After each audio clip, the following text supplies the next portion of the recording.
Hello dear students, welcome to our YouTube channel profession physics. तो आज के lecture में हम लोग फिजिकल वर्ल्ड चैप्टर का पार्ट 3 देखेंगे, जो इस चैप्टर का लास्ट लेक्चर होगा। तो जिन्होंने पार्ट 1 और पार्ट 2 नहीं देखा है तो मैं डिस्क्रिप्शन बॉक्स में लिंक दे दूँगा, आप लोग भाग के जाओ और चेकआउट करो वहाँ से। तो आज के लेक्चर में हम लोग फिजिकल वर्ल्ड चैप्टर का 2 टॉपिक कवर करेंगे। पहला है फिजिक्स, टेक्नोलॉजी एंड सोसाइटी और दूसरा है नेचर ऑफ फिजिकल लॉज। तो चलिए स्टार्ट करते हैं। चलो खो जाते हैं फिजिक्स की दुनिया में। चलिए हेडिंग दे दीजिए फिजिक्स, टेक्नोलॉजी एंड सोसाइटी। इन तीनों वर्ड का एक दूसरे से क्या कनेक्शन है और क्या रिलेशन है, इस टॉपिक में मुझे यही देखना है। तो मुझे मालूम है कोई भी डिवाइसेस अगर डेवलप होता है, प्रोड्यूस होता है रिसर्च के थ्रू, तो वो मुझे कैसे मिलता है, वो प्रोडक्ट कहाँ से आता है, वो फिजिक्स और टेक्नोलॉजी के थ्रू ही आता है।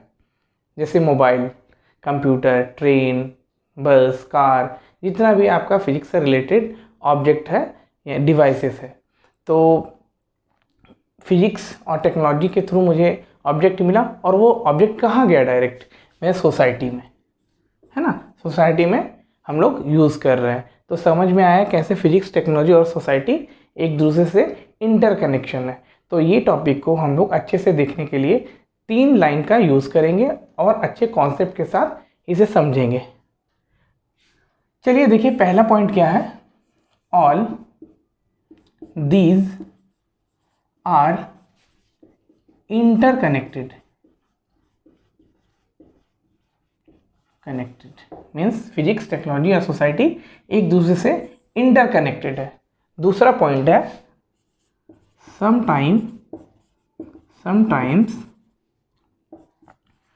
Technology produces physics and you can say that new physics and third point मेरा क्या है, other time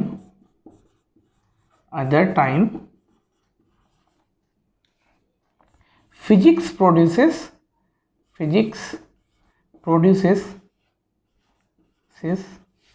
technology।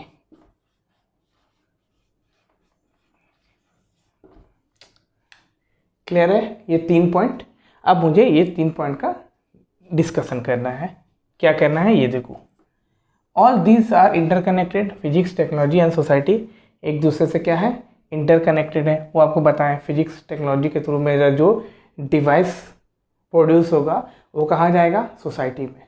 सोसाइटी उसका बेनिफिट उठाएगी, है ना। चलो दूसरा पॉइंट देखो और तीसरा, ये दोनों इंपॉर्टेंट है मेरा। क्या है, समटाइम्स टेक्नोलॉजी प्रोड्यूसेस फिजिक्स, यानी टेक्नोलॉजी फिजिक्स प्रोड्यूस कर रहा है, टेक्नोलॉजी के थ्रू फिजिक्स आ रहा है। और तीसरा मेरा पॉइंट क्या है, physics produces technology, means physics के थ्रू क्या प्रोड्यूस हो रहा है, टेक्नोलॉजी प्रोड्यूस हो रहा है। तो मैं ये दोनों पॉइंट को अच्छे से समझता हूँ एग्जाम्पल के साथ।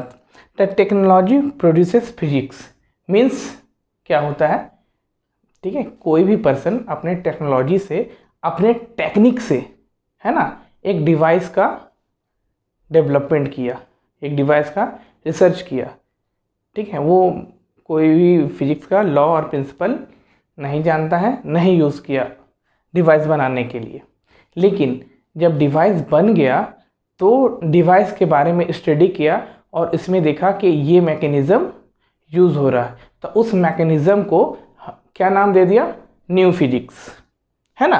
तो एग्जाम्पल हम लोग लेते हैं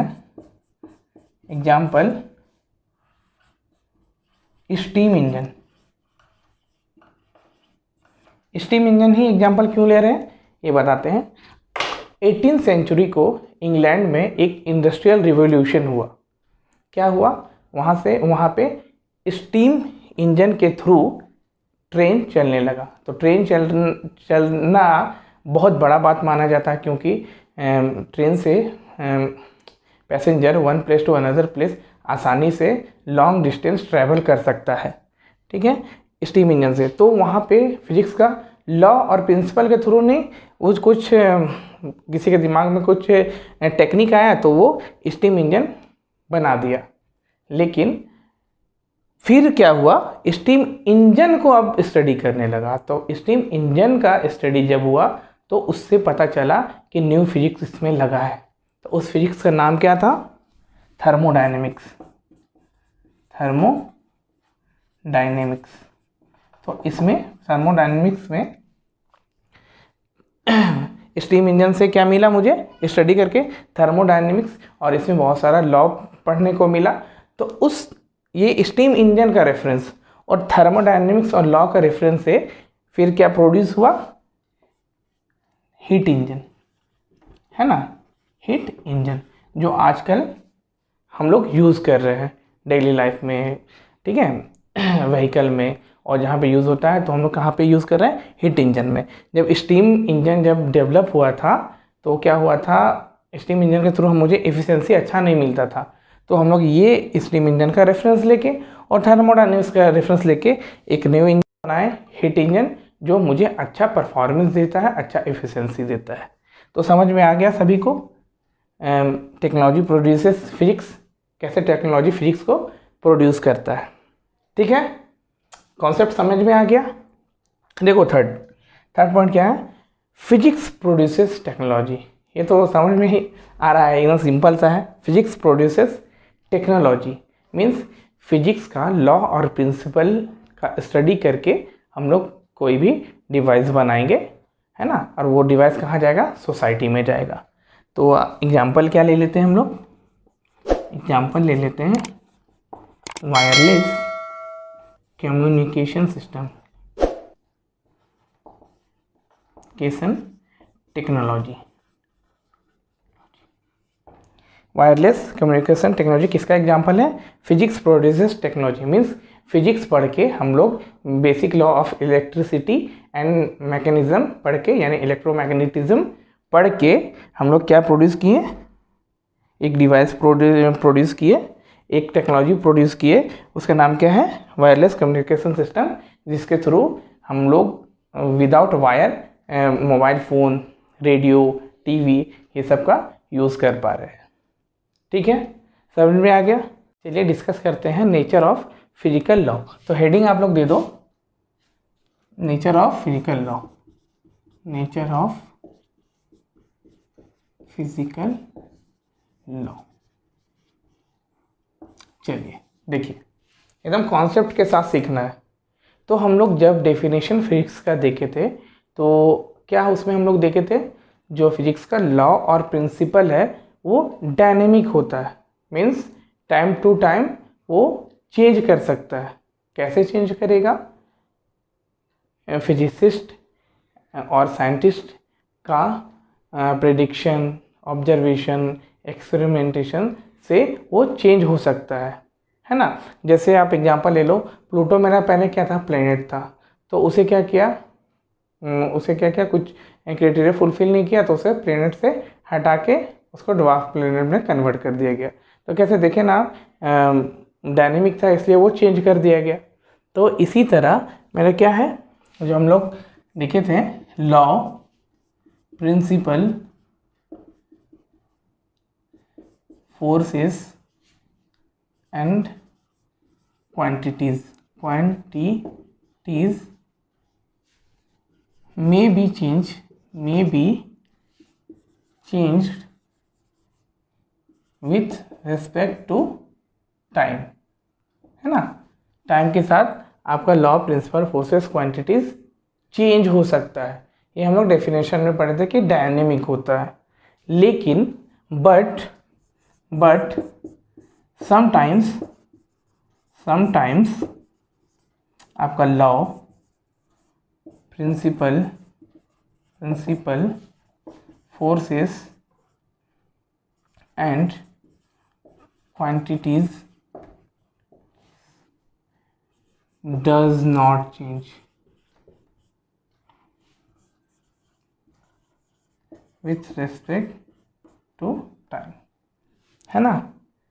कुछ टाइम क्या होता है, some time law, principle, forces और क्वांटिटीज़ वो चेंज नहीं होता है, वो क्वांटिटी रिजर्व ये हो जाता है, कंजर्व्ड हो जाता है, कंजर्व्ड क्वांटिटी कहलाता है कि वो टाइम के साथ वो कांस्टेंट रहता है, वो चेंज नहीं होता है।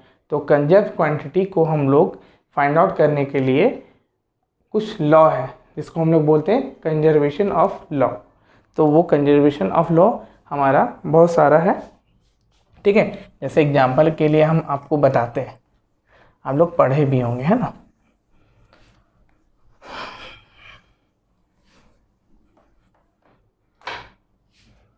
क्या है, law of conservation of energy, विशन ऑफ एनर्जी, एनर्जी का कंजर्वेशन।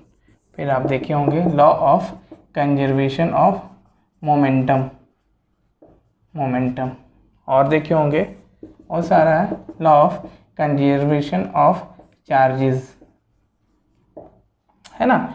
इस लॉ से मुझे क्या, कंजर्व क्वांटिटी का पता चलता है। इस लॉ के थ्रू मुझे क्या, कंजर्व क्वांटिटी का पता चलता है ना। एक एग्जांपल से हम आपको बताते चलिए, law of conservation of energy, है ना। एक बॉल है, कुछ हाइट से नीचे गिर रहा है ना, कुछ हाइट से नीचे गिर रहा है। तो यहाँ पे पोटेंशियल एनर्जी क्या होता है, मैक्सिमम होगा, मैक्सिमम। और जो काइनेटिक एनर्जी होगा, काइनेटिक एनर्जी स्टार्टिंग पॉइंट में 0 होगा, है ना, यही होता है। तो अब जब बॉल जब नीचे की ओर गिरेगा तो क्या होगा, पोटेंशियल एनर्जी, हाइट जैसे जैसे डिक्रीज होगा तो पोटेंशियल एनर्जी भी डिक्रीज होगा, mgh, है ना। h आपका उससे रिलेटेड है, तो हाइट जैसे नीचे होगा तो पोटेंशियल एनर्जी डिक्रीज होगा, लेकिन काइनेटिक एनर्जी इंक्रीज करेगा। तो मुझे ये पता चलता है कि ऑल पॉइंट में मेरा मैकेनिकल एनर्जी, इसके अंदर क्या आता है, काइनेटिक एनर्जी और पोटेंशियल एनर्जी। ये आप बोल सकते हैं टोटल एनर्जी। टोटल एनर्जी क्या रहेगा, कंजर्व रहेगा, सेम रहेगा, कांस्टेंट रहेगा हर पॉइंट में, मीन्स टच होने से पहले तक, जहाँ पे आपका ग्रेविटी प्रेजेंट रहेगा। तो यही है आपका कंजर्वेशन ऑफ एनर्जी, है ना, कि टोटल एनर्जी मेरा वो कंजर्व्ड है हर पॉइंट पे। समझ में आ गया।